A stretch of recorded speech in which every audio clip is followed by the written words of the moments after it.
পড়ি বই আলোকিত হই এই স্লোগানে কুষ্টিয়ার মিরপুর জেলার একটি বিদ্যালয়ে গড়ে উঠেছে পাঠাগার।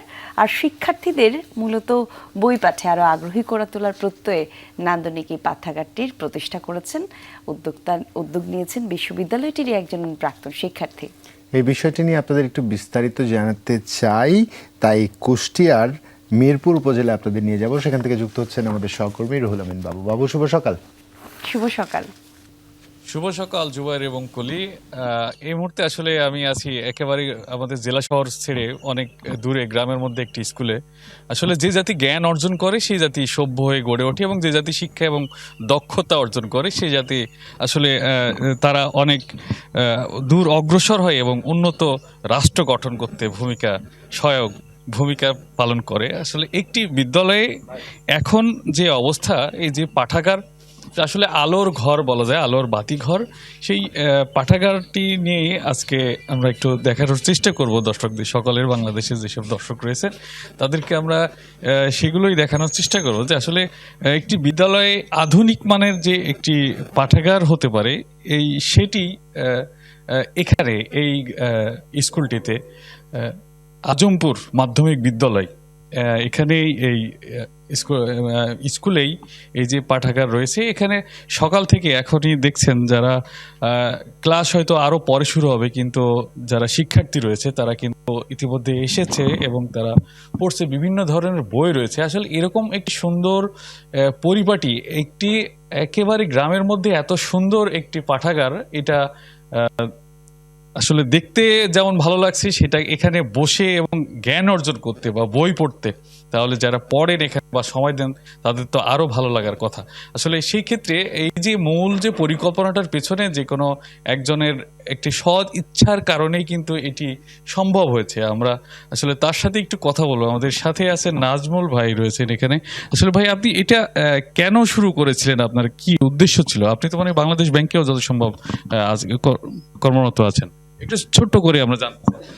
ধন্যবাদ। আমরা আসলে এই বিদ্যালয়ের প্রাক্তন শিক্ষার্থী। আমরা যখন এখানে পড়াশোনা করতাম তখন আসলে এই ধরনের কোনো ব্যবস্থা না থাকার কারণে একটা অসুবিধা হতো। আমরা অনেক সময় বই পড়তে, সেই সময় বই পড়া সম্ভব ছিল না, কিংবা অনেক ক্ষেত্রে আমরা হয়তো আমাদের আগ্রহের বইটি হাতে পেতাম না।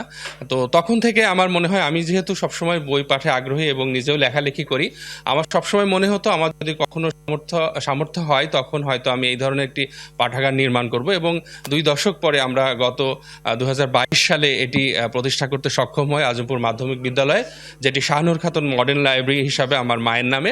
এটি একটি আধুনিক পাঠাগার এবং শিক্ষার্থীদের উদ্বুদ্ধ করার জন্য, বই পাঠে আগ্রহী করার জন্য প্রতি মাসে আমরা বিভিন্ন আয়োজন করে থাকি এবং তাদেরকে পুরস্কার দেওয়া হয় বই পাঠের জন্য।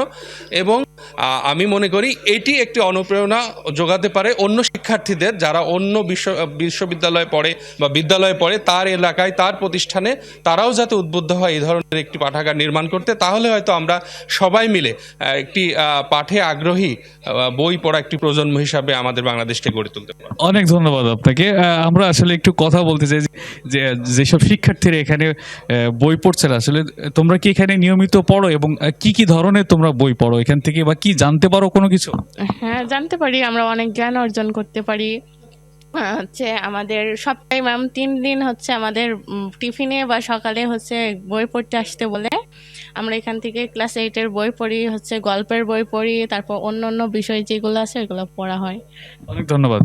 জুবাই, শুনছিলেন যে আসলে যারা শিক্ষার্থী রয়েছেন তারাও আসলে এখান থেকে এই যে ক্লাসের আগে তারা যে সময়টা পায় বা এর মাঝেও আসলে এখানে আরেকটি গুরুত্বপূর্ণ বিষয় হচ্ছে যেটি যারা এই বই পড়তে উদ্বুদ্ধ করতে, কারণ এখন যে সময় যাচ্ছে বা যে প্রেক্ষাপট চলছে, আসলে এতে করে যে এই যে শিক্ষার্থীদের বইমুখী করে তোলা, এটি কিন্তু অনেক বড় একটি চ্যালেঞ্জই বলা যায় এই বর্তমান প্রেক্ষাপটে। কারণ এখন আধুনিক যুগে কিন্তু সবাই এখন মোবাইলের দিকে ঝুঁকে পড়ছে বা অন্যান্য দিকে তারা ঝুঁকে পড়ছে, কিন্তু সেই ক্ষেত্রে একটি বিদ্যালয় যদি এরকম উদ্যোগ নেওয়া হয় এবং এইরকম উদ্যোগ যদি দেশের বিভিন্ন বিদ্যালয়গুলোতে এরকম সুন্দর করে এবং পরিবেশ তৈরি করে দেওয়া হয় এবং শিক্ষার্থীদের উদ্বুদ্ধ করা হয়, বই পড়তে আগ্রহী করে তোলা হয় এবং তাদেরকে এই যে এইখানকার যে পাঠাগার রয়েছে এইটির কিন্তু মূল আকর্ষণও রয়েছে যে যারা এখানে বই পাঠ করেন বই পাঠ করেন আসলে তাদেরকে কিন্তু পুরস্কারের ব্যবস্থা করা হয়।